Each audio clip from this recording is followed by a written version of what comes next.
狄姐被3个禽兽凌辱致死，她死前让我躲在马车底下的暗格里，什么声音都不要发出。我照做了，听着狄姐一声声惨嚎，一动不敢动，血水顺着马车流下，全部滴在了我的身上。整整1个时辰，最终她没了气息，一只玉臂从车上垂落，手上还握着一只玉簪。那人跳下马车，一边整理腰带，一边从我狄姐手上抠出玉簪。这小娘皮看着娇，却有些性子，这是想拿我的玉簪当证据吧？握得还挺紧，是她刺了我狄姐，也就那样，贵族家的娇小姐都不禁糟蹋。这要是花楼里的姑娘，至少能坚持2个时辰。是她断了我狄姐的一只胳膊。行了，到了断我财路之仇也该走了，这次就当给宋御史家一个教训，再有下次就弄他第2个女儿。我的心都凉透了。这个人，当我狄姐惨叫的时候，他还问她很疼吗？他们离开后，我被救了。再醒过来时，家里所有人都在哭。我娘当时就病了，疯疯颤颤了很久，支撑了3年就去了。我爹也颓废了，整日买醉，直到我说你不想为狄姐报仇吗？他才彻底清醒，从御史做到了丞相之位，但仍然没有查清是谁动的手。而我今年已经15岁了，圣上下旨将我许给了临安侯为妻，我没有反对。临安侯府势力庞大，或许等嫁过去后，可届时查我狄姐死因。我爹听我提议也是同意的。如今不过4年，他已经满头华发，我看着雪中的背影，想着他前几年的意气风发。丫鬟为我披上披风，扶我上了马车，前往宫中。今日皇上新得了一位嫡皇孙，所以高兴地宴请群臣与各府夫人小姐。宴会上，我见到了与自己新定亲的临安侯，端地是一身张好相貌，身姿极是英武，远远见我也是一脸的惊喜之色。我的容貌自是不比狄姐差的，故作娇羞，低下头去。他不知我有病，在狄姐被糟蹋的那个晚上，我便已对男女之事无半点兴趣，甚至是恶心，装的这般小女儿情态，不过是不想让我爹伤心难过而已。宴会上觥筹交错，可我厌恶这种当面一套背后一套的做派，无聊的站起来去欣赏一下宫中雪景，还真的是漂亮的很，尤其是梅花。突然脚下一滑，差点摔倒。这时一只大手扶住我，轻笑一声问没事吧？原来是我那未婚夫。我站了起来，忙回没事儿，多谢侯爷。刚说完，就觉得脚腕一阵的疼，我嘶了一声，皱紧了眉。你是伤了脚腕吧？我扶你坐下来。他的人温文尔雅，又很是温柔。我点了下头，咬牙坐在一边。可是他突然间问我很疼吗？很疼吗？我的心在一瞬间似被冰冻，几乎难以呼吸，几息间才压住了心里的惊恐，化为了兴奋。再抬头，我的神情已经是女儿家的娇态，笑得一脸羞怯。侯爷当真温柔十里，小女子您，郎君可否早些娶我过门？说完之后又十分后悔，马上掩住口，懊恼地说对不起，是我。一着急竟哭了起来。小姐莫哭，回去。我便准备聘礼送入丞相府上。临安侯一脸温柔地看着我，似乎把我当成一个爱慕他又十分心急嫁给他的恋爱脑小女孩。我则害羞地连连点头。宴会后，我被他亲自送归家中。待见到父亲归来，我便让左右退下，力量在瞬间自身体中被抽空。我爹坐在地上，又哭又笑。我爹忙扶起我，你这是怎么了？我激动地说，爹，我找到了杀我狄姐的凶手。什么？是谁？我爹眼睛瞬间通红，急急地询问我情况。我就将宴会之事说了一遍。他有些不信，却说他年少便接任临安侯之位，我们并无交集。我到底哪里得罪了他？我也不知道，这么多年都没有查得出来。但是既然知道3人中有1人是他，那便总会明白的。当然，我还要通过他查出另外2人。他很快便真的来提亲，我爹也同意了。年关时，我便嫁进了侯府。侯府看起来十分富庶，他对我也是很是温柔，我每日都要黏着他，喜欢与他撒娇。他的疑心非常重，我不敢有半点差错。这日我听说他在前院接待客人，就直接跑了过去，结果看到是2位都是书生打扮的男人，一个面上有疤，一个则看着非常和善。他头上有一只别致的玉簪，4年前他通身染上狄姐的血。侯爷，妾身不知你有外客人，扰了你的事儿，这就回去领罚去。说完又吐了下舌头说，但来了都来了，侯爷不介绍一下2位客人，免得妾身以后都不知道他们身份发生点什么误会。调皮，临安侯爷与我介绍，说是这2位是他的好朋友，而他们都站起身与我行礼。找到了，就是这2个人。我的手都直颤，可是表面的笑容不变，直接就做了个鬼脸出去了。但我没急着去报讯，急了容易被这些老狐狸抓住把柄。回到了自己的房间，装成心情十分不好的样子，打骂丫头和婆子们。临安侯回来竟然一反常态地掐着我下巴，我是不是讲过不许进前院，为何不听？还是夫人你有别的心思？我知他是怀疑了，马上说我就是有些难受，想你陪着。你便是为了那些个朋友这般对我吗？临安侯皱了下眉，而我就恶心地呕了起来。孩子按照我的安排下出现了。临安侯怔了一下，马上叫来了大夫给我诊脉。那大夫很肯定地说我怀了孕。他哈哈大笑，赏了众人。你是不是有了孩子便不喜欢我了？我看起来很伤心，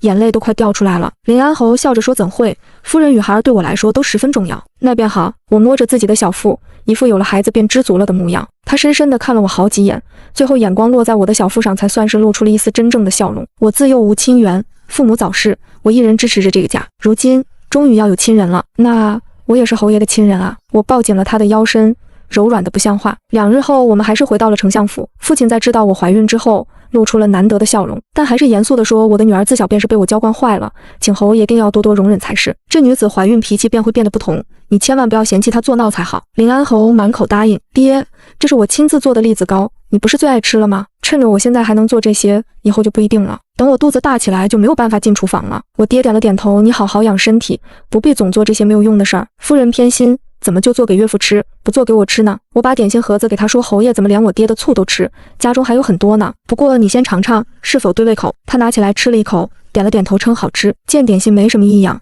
他便没再查了。却不知真正的该怀疑的是用来铺在下方的油纸。因为我怀孕，林安侯对我也是相当信任，有时候连他的书房都可以随意出入。我什么都没动过，只是做了2次恶作剧。他喜欢没有心机、爱他入骨的女人，我就是这样的女人。终于，我爹查到了那2个男人的身份，一个是城外园陵山的土匪头子，常以商人的身份出入京城；另一个则是绿林头头，做的都是杀人的买卖，但是背后的身份是京城末路家族的赵家的嫡次子，也是我嫡姐最初定下的第一门婚事儿。但我复查到这个人不学无术，还背了人命，就直接退了婚。通过2个人的身份，也查到了当年的真相，还有为什么他们会动手报复我的父亲，虐杀我的嫡姐。现在临安侯府的一切来得都不清不白。想到这里，我突然间觉得嘴里吃的东西都让人恶心，这些东西都是所谓的人血馒头，一切的辉煌不过是用如我嫡姐一般人的性命换来的。正在这时，临安侯从外面急匆匆走进来，对着我道：“不好了，阿雪，你爹爹出事儿了。”我马上站起来：“怎么了？我爹爹出了什么事儿？”他马上扶住我说：“莫急，据说是在殿上顶撞皇上，被暂时停了职位，关进大牢，也不知道何时才能放出来。”我颤抖地哭着说：“这要怎么办？侯爷，你有没有办法帮着疏通一下，让我父能不必再受处罚？”他皱了一下眉，最后说：“好，你不必急，我自会想办法的，只是需要一些银钱来打点。可是咱们府上自还有些难处的，我知道父亲的掌家印信在何处，你只管拿去用，这些我也不懂，就只能依靠你了。”我一边说一边哭，他连连安慰就去办了。夜里我又惊又怕，睡得极不安稳，他便给我用了少许迷香，可是我明显感觉到自己差不多是秒睡的，但是很快我又醒了，因为我在这之前用了解药。耳边听着窗口有人在讲话，真是只大肥羊，以前是我狭隘了，还不让你娶她，没有想到一下就吃得饱饱的。等这事儿完了，能不能也让我弄一弄你的女人，和当初折腾她姐姐一样，是那个被我姐推亲的赵公子？不行，为何？我们可是一根绳上的蚂蚱，这你不要忘记了。我听着临安侯半晌没说话，手已经暗自握向了被窝里藏着的刀子。这时却听临安侯冰冷地说：“现在不行，她还怀了我的孩儿，待孩子生下来，你要喜欢便拿去用好了，就知道会这样。女人与她连件新衣服也不如。可是那有什么呢？我终于在病中有了些起色，而侯爷的2个朋友也时常出入府中。有一天，我和那位赵少爷在花园相遇了，我一个没站稳，扑在了赵少爷的怀中。他趁机吃了我的几口豆腐，我惊慌失措地跑开，暗自垂泪，一副楚楚可怜的神情。临安侯问我为何如此，我就将被赵少爷非礼的事儿说了。他是您的朋友，我也不敢声张，但他还摸我的胸，还摸我的肚子，说孕妇也挺不错，若是等肚子再大些，倒可以。我说不下去了。侯爷，你保护下孩子好吗？呜呜，至于我，等生下孩，我便以死谢罪好了。临安侯怔了一下，然后安慰了我，说不必在意，他会为我报仇。我不相信，但是我却知道他的为人疑心相当重，对这个孩子也是相当重视的，极重视。那我肯定要拿这个做文章的。等我的钱被他们洗劫的差不多，只用了少部分的银钱作为打点之用，总算是将皇帝哄得差不多，很快就要放出来的时候，变故突生。那个赵少爷突然间抽风的来打劫侯府司库，结果被临安侯当场射杀于库房门前。他死不瞑目，用最后一口气问出3个字为什么？临安侯并没有回答，而是抱紧了吓坏的我。别怕，现在我为你报仇了。我嘤咛一声，躲在他的怀中，小声地说：“我的宝宝安全了。”可是却在他不注意的时候，向那个在地上挣扎的赵少爷露出一抹笑。他瞬间明白了，是你。很可惜，他只能喊出这2个字，便直挺挺地咽了气。临安侯眼神一下子锐利起来：“是你，这是什么意思？”他的手一紧，我被勒得差点断了气。侯爷，你不应该为我报仇的，他死前肯定恨死你了。我楚楚可怜地说着。临安侯深深看了我一眼，似乎也不再纠结了。死了一个人，他似乎和没事人一样。而我爹也从狱中出来了，但仍然没有恢复原职。我回府与他相见，互诉离情之后，我爹便说他要回乡。爹，你不能走啊，你走我要怎么办？侯爷对你很好，爹对他还是放心的。我爹说过这事之后，便和临安侯也嘱咐了几句，便举家搬迁了。临安侯带着我直送出很远，回来之后我明显感觉到他非常开心。几天后，有消息传来，说我爹在回乡途中被偷袭，生死不明。我急得差点晕过去，而他安慰了我之后，就带人去查明情况了。而我找到了他的私库，现在已经满了，里面放着的多半都是我家的还没有来得及售出去的一些珠宝首饰。我娘是商贾出身，嫁妆丰厚，现在都摆在这里，我嘴角都翘了起来，安排了人在外面守着。很快有人过来搬运东西，这些人就是袁灵山的土匪。我挥了下手，埋伏在暗处的禁军将他们全部抓捕，包括了那个带着玉簪的土匪头子。他惊讶地看着我嫂子，你这是做什么？我淡淡地看着他，然后将一串钥匙提在了手中，笑着说，你猜我为什么在这里？有没有想过你另一个兄弟是怎么死的？他突然间似是醒悟过来，是林安侯是不是？他想弄死我。是啊，本来是让我带人当场将你诛杀，但是我觉得你毕竟是他朋友，应有话要留给他的。说话的时候还一副菩萨心肠的样子，哈哈哈，很好。那你知道这里是什么地方吗？我摇了摇头，这里其实是你家侯爷的私库，这里都是他从你家黑的东西。他只用了不到1000两银子买通了宫中贵妃，帮你父亲说了几句话，别的东西都抛售黑市换成了银子。还有你父亲能得罪皇上也是他暗中使计，明知道皇上在意什么，还让你父亲说了错话，当场让皇上下不来台，本是想让他死的，没有想到只是罢官而已。他有些疯狂，把我那夫君做的事儿都抖了出来。我浑身颤抖，你胡说，你就是想诬陷我夫君而已。他怎么可以做出这种事儿呢？表现得像是被打击到的模样。而那个男人继续说，你知道吗？你现在是认贼作夫，知道当年是谁害死你嫡姐的吗？我瞪大了眼睛，你又想胡说什么？那男人一看我被打击得不轻，阴森森地说，因为当年就是他杀了你嫡姐啊，当年我们一起劫了官银，你父差点就查到我们这里了，还为此劫了我们几个堂口。他真的是没有一点隐瞒，把他们所有的罪行都交代了。我静静地听完，然后到空口无凭。我可不相信你说的是真的。他也没在意我态度变了，还说当然有了，我这些兄弟给我作证。其实我们这个山头从一开始就是林安侯一手创建的，而我不过是山中的2把手而已。还有这个私库有一处藏着账本，为我们之间的往来账本，你可以取来看。我让人取来，翻了几页，果然账目繁多。现在你可信了？我们杀你嫡姐时可是3人一起的。闭嘴！我喝了一声，然后对临终躬身施礼到皇上，您听到了吧？这就是当年的官银的去处和我父寻求的真相。没一会儿，里面走出了当今皇上与商人打扮的我爹。皇上面沉似水，然后对我说，做得好，抓捕林安侯的事儿就交由你办了。是，皇上，臣女有一个请求，可否将他们的头颅都交由臣女处置？可多谢皇上。这时那个男人才反应过来，你骗我，这是个局，林安侯没有想杀我，其实是你。我慢慢的走近他，被禁军压着，他没有办法挣扎半分。我爹在后面，到我来吧。不，我来，我知道他们这群禽兽是如何对待我嫡姐的。我爹叹了口气，与皇上一起离开了。现在人证物证都有了，这个男人自然是没有用处了。我自他的头上拔下了玉簪，一下子刺入了他的左眼。你当初对我嫡姐做过什么，我一清二楚。当时我就在马车下面，没有想到吧？我忍了这么多年，就是想报仇。说完，又一下子刺入他的右眼。他嚎叫不止，我嫌弃太吵，让人割了他的舌头，再挑断他的手筋和脚筋。原来你也是怕疼的。当初我嫡姐可没你叫的这么惨呢。这玉簪果然还是沾血的时候最美，尤其是沾着你的血的时候。我整整折磨了他将近半个时辰，等自己累到虚脱的时候，就让人先断了他一臂，然后再将头慢慢的割下来。是的，不是砍，是割。这样即使头离体，他也都还没死。报完了仇，我心中非常的畅快，哼着小曲儿回到了侯府，梳洗换了衣衫，摸着已经凸起的小腹，笑着说，宝宝啊，你父亲马上就要回来了，到时候我要怎么折磨他才好呢？好期待啊。我知道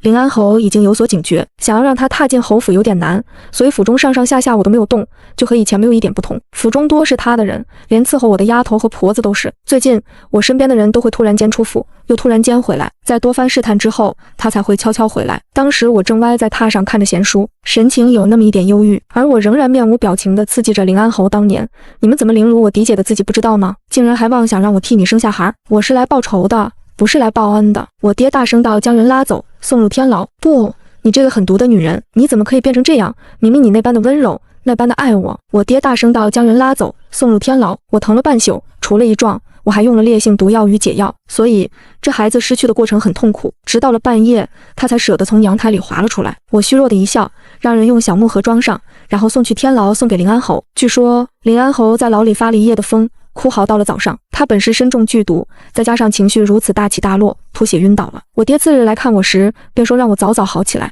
等到审问林安侯时，希望我也能在场。爹，我会好起来的。他摸了摸我的头，现在与我回家吧，这里马上就要被抄家了。不，我要在这里亲眼看到整个侯府没落。他不是一直骄傲地认为自己能把这侯府支撑下来，很自豪吗？也不知被抄了家，他能有何感想？我爹犹豫了一下，让人保护我这里，然后就带人抄家。别看他是个书生，但是这次却没有半点手软。这是仇人家，还是害死很多人的凶手？连朝廷的银子也敢动？外面哭闹声、叫骂声不断。当初没有办法收买过的侯府老人皆被我爹抓住下了大狱，同时赵家也受了牵连，同一时间被另外的人带着抄了家。不到1年的时间，2户豪门望族消失于京城人的视野之中。公审时，我就站在堂下，亲眼看着带着镣铐的凌安侯被推上了大堂。他跪在那里，神情颓废，没有之前意气风发的样子。突然间看到了人群中的我，他就这样走进来，脸上仍如过去一般温和。我惊喜异常，一下子就搂住了他的腰。侯爷，你总算回来了，我爹怎么样了？是不是有危险？他紧绷的身体稍稍放松，道对不住，并没有找到他的人，这也是好事儿，证明他逃出去了。怎么会这样呢？我哭了一会儿，然后擦了眼泪问侯爷辛苦了，还没有吃饭吧？我这就让下人为你准备饭食。夫人不必忙了。他虽然这么说，但仍然疲惫地坐下，用手按着额头。很快饭食被端了进来，凌安侯看了一眼这些人，都是以前熟悉的，也是他安排的人，于是安心地坐在桌前进食。我陪着他一起用餐。凌安侯见我吃得慢，就问怎么吃得这么慢，不好吃吗？语气中带着一丝怀疑。他的筷子都停了，我都用过了，就是想陪着你用。他放了心，吃下了2大碗饭。饭后用了点茶点，突然间捂住自己的小腹，额上也见了汗。我仍然端着茶在慢悠悠地喝着，淡淡的笑问侯爷这是怎么了？是不是吃多了肚子不舒服？凌安侯单膝跪地，指着我咬牙切齿，你下了毒？不可能，明明他们都是府上的老人。我笑了，是啊，都是府上的老人，可是你怎么就能确定他们会100%对你死忠？人总是有弱点的，只要找到逐个击破就是。他们现在都是我的人了。不可能，只用了几天你竟然收买了这么多人，你一直是伪装的。对啊，我一直都是装的。哎，我也是，你不也是吗？娶我不过就是为了我丞相府丰厚的财富而已。我走到了他的面前，然后外面涌进来许多禁军，他们隶属皇上，而个中指挥的人却是我爹。他从外面走了进来，今日他大概是我嫡姐与我娘死后最快乐的一天了。凌安侯，你勾结土匪夺取朝上赈灾官银，又设计杀害我长女报仇，还有无数罪名，你等着伏诛吧。凌安侯在看到我爹那一瞬间就知道自己输了，苦笑，原来从他嫁与我开始就是你们父女为我挖的坑吗？只是没有想到你竟把唯一的女儿舍出来。侯爷，你可知道我想杀你很久了，久到你问我嫡姐很疼吗的时候，可惜直到宫宴上我才听出你的声音，真的是天赐良机，我肯定要抓住啊。说完我哈哈的大笑出声。我爹可能不想看到我再疯下去，就倒带走。有人拉着凌安侯向外走，他突然间转头看着我凸起的肚子，大声道等等，我与夫人有话要说。我微笑看着他，今天也是我最开心的一天啊，所以就容许他在我面前说一句话。可他竟然厚颜无耻地道夫人，你和恩怨暂时放在一边，你腹中胎儿是无辜的，可否将他生下来？我脸色从刚刚的微笑变成了冰冷，完全不明白他是用什么样心情说出这样大言不惭的话来。夫人，你不是说你最喜欢自己的宝宝了吗？还说你可以感觉到他是个男孩，只要你让他活下来，我做什么都行。我们家只有这一点血脉了。说完他跪在地上对着我磕头，求我饶了他的孩，态度诚恳，十分的虔诚。我摸了摸自己的肚子笑了，然后转身走向一边的雕花木桌，这东西十分的沉重，摆在那里一个成年男子都无法轻易移动。然后退了几步，猛地挺着肚子撞了上去，这下极重，我疼得头上的青筋都跳了起来，眼瞧着鲜血染红衣裙，我笑得越发的疯了来啊！看看你还挣扎求生的样子，真疼啊！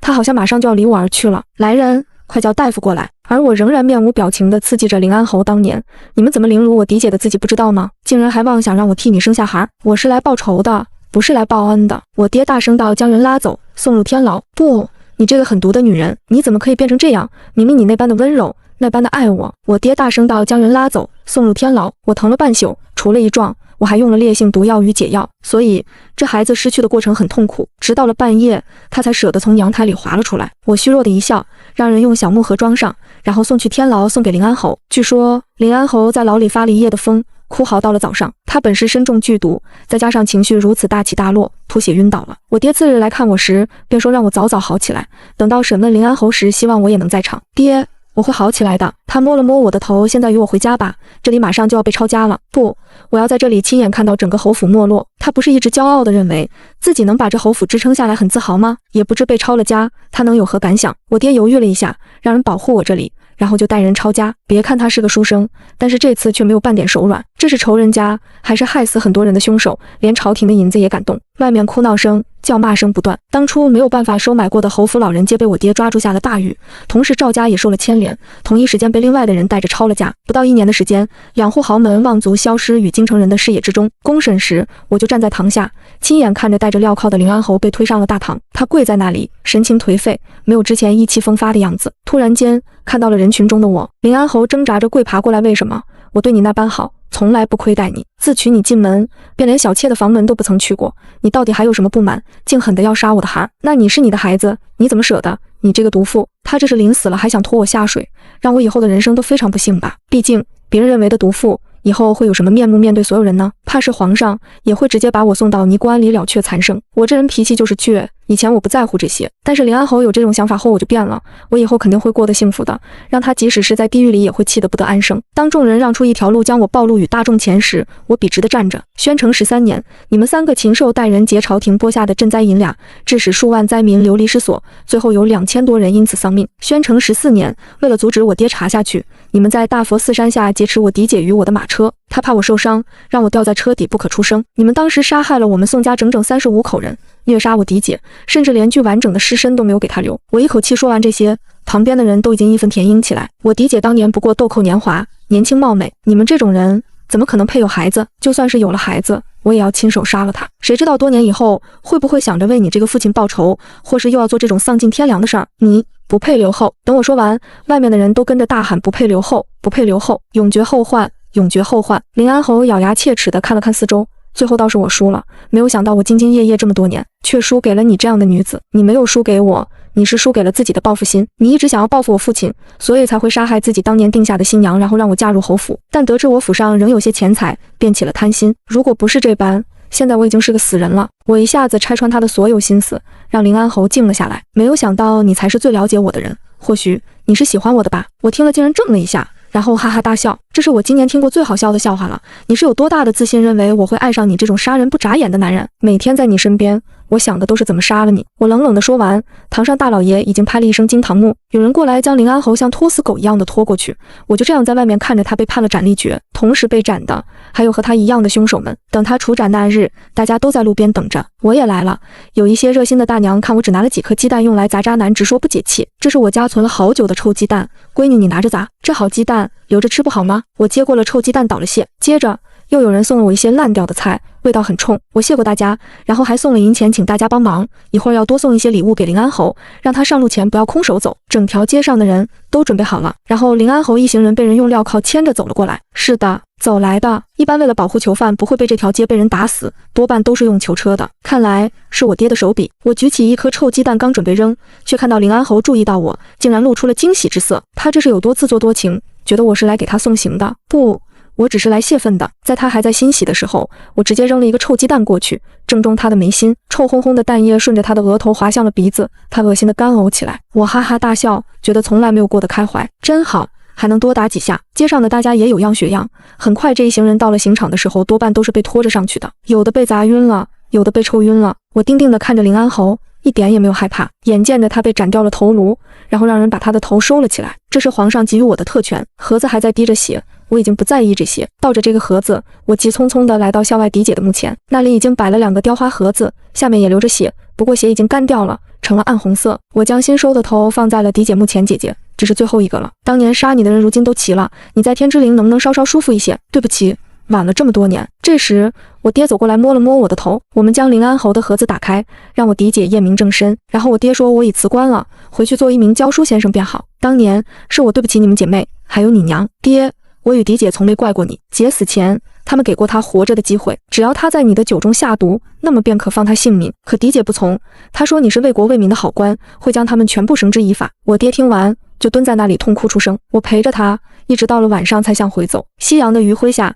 嫡姐墓前的3个盒子显得诡异得很。再走远些，就好似看着3个人正跪在我嫡前面前认错。1年后，我与父亲回归乡野，他教书育人，我则很快又嫁为人妇。这一次嫁的是位老实的读书人，对我很好。我为他生儿育女，他也上进，很快就做了父母官。5年后，我再次回到了京城嫡姐的墓前，带着我的一双儿女，我让他们跪下给姨行跪拜大礼。当年如果没有他，我也早就死了。那3个盒子仍然在，因为这里有人替我嫡姐看守着，没有人敢来拿走盒子。我让现在的夫君带孩子们退下，然后打开林安侯的盒子，对着那枯骨与凌乱的头发说：看到了吗？我现在很幸福，我给别的男人生了2个可爱的孩子，他们温和有礼，聪明可爱，但可惜你没有后了。拜祭完嫡姐，我与家人们又回到了京中。我仍然是那个温柔的娘亲，只不过每年都会去嘲弄一下临安侯的头骨。我想，等我临死之前，就会将那3个人的头骨碾碎，挫骨扬灰。